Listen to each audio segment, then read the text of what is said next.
Champions trophy semis లో team India ఆస్ట్రేలియాను చిత్తు చేస్తుందంటున్నారు భారత అభిమానులు. భారత బౌలర్లు మంచి ఫామ్ లో ఉన్నారని, దుబాయ్ పిచ్ స్పిన్ బౌలింగ్ కు అనుకూలిస్తుందని అభిమానులు చెప్తున్నటువంటి మాట. ఇక టీమిండియాలో నాణ్యమైన స్పిన్నర్లు ఉండడంతో గెలుపు టీమిండియాదే అని కాన్ఫిడెంట్ గా చెప్తున్నారు. నేటి మ్యాచ్ పై ఉప్పల్ స్టేడియంలో అభిమానుల అభిప్రాయాలపై మరిన్ని వివరాలని మా న్యూస్ ప్రతినిధి రవిచంద్ర అందిస్తారు. క్రికెట్ వైపు చూస్తున్నారు. దుబాయ్ వేదికగా ఆస్ట్రేలియా వర్సెస్ ఇండియా మ్యాచ్ జరుగుతుంది. ఆ మాటకు వస్తే ప్రపంచం అంతా ఆసక్తిగా చూస్తుందని చెప్పుకోవచ్చు.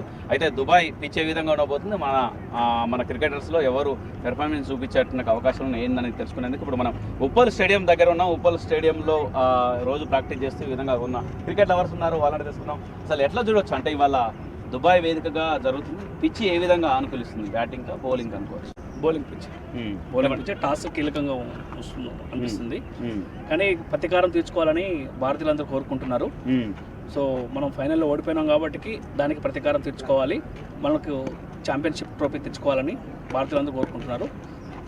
Be proud. ఇంకోటి ఏంటంటే ప్రతిసారి ఇప్పుడు 12 సార్లు మనం టాస్ ఓడిపోతున్నాం, ఇవాళ టాస్ గెలిచేట అవకాశం ఉంటుంది. అదే మనకు లక్కీ అనుకోవచ్చు. టాస్ ఓడినా గెలిచినా మనమే ఎందుకు గెలుస్తున్నాము. రోహిత్ శర్మ సెంచరీ చేస్తున్నాడు, ప్రతీకారం తీసుకుంటున్నాడు. ఒకవేళ టాస్ గెలిచి ఏది తీసుకుంటే బెటర్, బ్యాటింగ్ తొలిసారి అంటే బౌలింగ్ అనుకుంటున్నాడు. బౌలింగ్ అయితే కొంచెం బాగుంటుంది అని చెప్పేసి. ఓకే, వరుణ్ చక్రవర్తి మీద ఆశలు ఉన్నాయి. ఎట్లా అంటే స్పిన్కి అనుకూలిస్తుందా పిచ్? నిన్న జరిగిన మ్యాచ్లో వరుణ్ చక్రవర్తి 5 వికెట్స్ తీసినాడు. సో అది బెటరే. కానీ స్పిన్కు బాగా అనుకూలంగా ఉంది పిచ్ కాబట్టి. సో స్పిన్నింగ్ కొంచెం 3 మెంబర్స్ ఉన్నారు. స్పిన్కి ఫాస్ట్ 3 మెంబర్స్ ఉన్నారు. మొహమ్మద్ షమి కొంచెం ఫామ్లో ఉన్నాడు, కొంచెం మనకి లక్కీ అనిపించుకోవచ్చు. కోహ్లీ కూడా ఫామ్లోకి వచ్చినాడు. కోహ్లీ కూడా ఈసారి రోహిత్ శర్మ, రాహుల్, శ్రేయస్ అయ్యర్ మంచి బ్యాటింగ్ ఫామ్లో ఉన్నారు. లైనప్ కూడా మంచిగా ఉంది, ఫీలింగ్ మంచిగా ఉంది. సో అన్ని పాజిటివ్గా కనబడుతున్నాయి మనకి. సో బెటర్ అనిపిస్తుంది, కప్ వస్తుంది అనిపిస్తుంది. ఓకే, ఇంకోటి ఏంటంటే విరాట్ కోహ్లీ, రోహిత్ శర్మ కావచ్చు, శుభ్మన్ గిల్ ఎంతో తొందరగా పెవిలియన్కి వెళ్ళిపోతున్నారు. ఎట్లా అంటే ఈసారి ఇవాళ ఎవరి మీద హోప్స్ పెట్టుకోవచ్చు? అది పిచ్ ప్రభావం ఒకసారి ఒక రకంగా అనుకూలిస్తుంది అది. ఓకే, సో గిల్ పైన అయితే హోప్ పెట్టుకోవచ్చు. సో పేషెన్స్తో ఆడతాడు కదా, సో గిల్ పైన అయితే హోప్ పెట్టుకోవచ్చు. కోహ్లీ అయితే ఆయన టెక్నిక్ ఆయనది ఉంటుంది. సో అది కూడా మేబీ అంటే ఇద్దరి పైన అయితే హోప్ ఉంటుంది.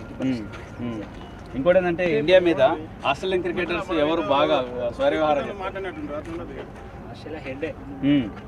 సో ఎలాంటి కండిషన్ అయినా అతను ఫేస్ చేస్తాడు కదా. సో హెడ్ పైన హోప్ ఉంటుంది. సో అతని పైన ఫోకస్ పెడితే మోస్ట్లీ మ్యాచ్ మన చేతిలో కదా వస్తుంది.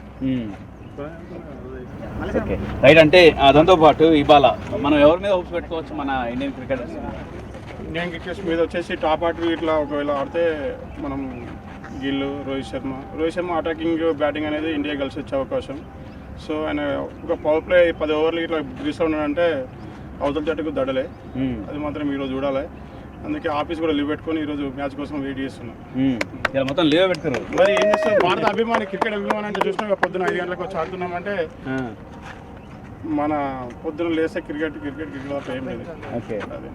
సో 2000 లాస్ట్ వరల్డ్ కప్ T20లో మనం ఓడిపోయినాం కాబట్టి మనము ఓడిఐ వరల్డ్ కప్. సో దాని ప్రతీకారం ఉండాలా. సో మనకు సెమీస్లో ఇంతవరకు మనం ఆస్ట్రేలియాను ఢీ కొట్టినప్పుడు మనమే విజయం చేసినాం. సో ఈరోజు కూడా విజయం ఉంటుంది అనుకుంటున్నాం. ఎస్పెషల్లీ మనం ఒక ఆస్ట్రేలియా జట్టు హెడ్ అనేది మనకు హెడేక్ ఉంటాడు. కొంచెం ఇలా హెడేక్ అనేది తొందరగా మనం అవుట్ చేస్తే విజయం మనది 100%. అట్నుంచి సౌత్ ఆఫ్రికా వస్తుంది అనుకోవచ్చా, న్యూజిలాండ్ వస్తుంది అనుకోవచ్చా?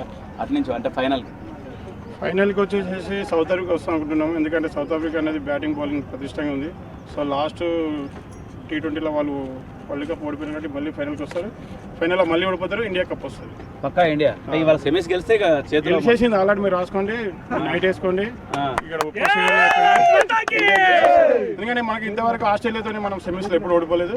సో ఫైనల్లో ఆస్ట్రేలియాతో ఆడినప్పుడే మనం తడబడతాం, కానీ సెమీస్లో 100% మనమే గెలిచాము. గెలిచిన తర్వాత నెక్స్ట్ సౌత్ ఆఫ్రికాతో మ్యాచ్ ఆడి మనమే మళ్ళీ కప్పు. రోహిత్ శర్మ కూడా ఖాతాలో ఒక ఛాంపియన్ ట్రోఫీ ఉంటుంది. దుబాయ్ పిచ్ స్పిన్కు బాగా అనిపిస్తుందా? అయితే దుబాయ్ పిచ్ వచ్చేసి ఫస్ట్ బ్యాటింగ్ బౌలింగ్ చేస్తే కొంచెం స్పిన్ అవుతుంది. సో పేసర్లకు కొంచెం ఉంటుంది. ఫస్ట్ పవర్ ప్లే ఉంది. పవర్ ప్లే అయినాక పిచ్ అనేది స్లో అవుతుంది కాబట్టి స్పిన్నర్సే. సో లాస్ట్ మ్యాచ్లో అందుకే మనం 4 స్పిన్నర్తో ఆడినాము. సో 40 ఓవర్స్ స్పిన్నర్తో వేశారు, 9 వికెట్లు తీశారు. కాబట్టి ఈరోజు కూడా సేమ్ టీం ఉంటుంది అనుకుంటున్నాను. సో సేమ్ టీంతో 100% ఆపిస్తారు. రవి శర్మ కూడా అయిపోయారు. సో సేమ్ టీంతో నడిపేయాలని. సో సేమ్ స్ట్రాటజీ ఉంటుంది. సో టాస్ అనేది కీలకం ఉంటుంది. టాస్ గురించి ఆలోచించొద్దు, మ్యాచ్ విన్ కాబట్టి రోహిత్ శర్మ ఎట్లయినా టాస్ win గెలిస్తే చేస్తాడు. ఏది తీసుకుంటే బెటర్ బ్రో? టాస్ గెలిస్తే మన వాళ్ళు బౌలింగ్ తీసుకుంటారు 100%. ఉంది సార్. ఎందుకంటే మన వాళ్ళు రైట్ల కింద బ్యాటింగ్ చేయాలని కొంచెం ఆసక్తి ఎక్కువ ఉంటుంది. సో బాల్ అనేది మన వాళ్ళు చేజింగ్ చేస్తారు. చేజింగ్ అంటే మీకు తెలిసిందే, పాకిస్తాన్ మీద కోహ్లీ 100% సెంచరీ వేశాడు. సో 100% టాస్ విన్ అయితే మాత్రం బౌలింగ్ తీసుకుంటారు. సో బ్యాటింగ్ చేంజింగ్ పెడతారు. రైట్, అంటే ఇది క్రికెట్ లవర్స్ చెప్పేది. ఉప్పల్ స్టేడియం పక్కలో ఉన్నాం. ఖచ్చితంగా ఇవాళ ఇండియా గెలుస్తుంది, ఈ కప్పు కూడా మనకే వస్తుంది, ఫైనల్ కూడా ఈజీగా సునాయాసంగా గెలుపొందుతామన్న ధీమా వ్యక్తం చేస్తున్నారు భారతీయ క్రికెటర్.